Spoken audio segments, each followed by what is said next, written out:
Fox Carolina First Alert Weather Day update. The last of 3 first alerts for this week to come here for us because of the widespread rain. We're starting to see it more scattered into areas like western North Carolina and actually seeing it dry out a bit.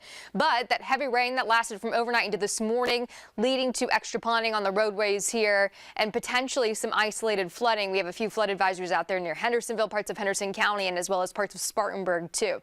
So we are seeing the chance of flooding. Be extra careful if driving this morning. What we're seeing right now is widespread rain across the area, even some moderate downpours in southern Greenville County into southern Spartanburg, into areas like Union towards Newberry. Continuing to see this rain, everyone wondering when is this going to clear out. We see improvements each and every hour. Big changes on the way. By mid to late morning, we are done with this rain, specifically by noon too, I think. Even before that, for some of us, it's clearing from the west to the east. Already seeing some drier spots into western North Carolina. By 7, 8 o'clock, we're going to be drier in Pickens and Oconee County, Anderson County, even Greenville getting this to clear out by 8 o'clock this morning, 8:30, and then just moving off towards the eastern portions of the upstate from Spartanburg down towards areas like Union into Newberry. Over 26 here, still wet. Lawrence, even portions of that really off to the south and southeast of the county by 9, 10 o'clock.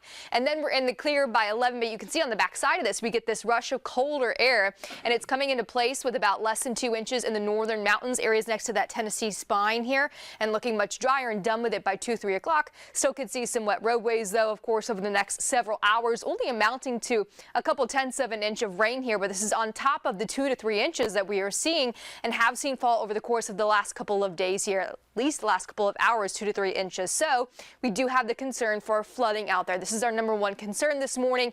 Ponding on the roads, already seeing that and a half for the last several hours. Isolated flooding in those problem areas near the creeks, rivers, and streams because we are seeing those rise.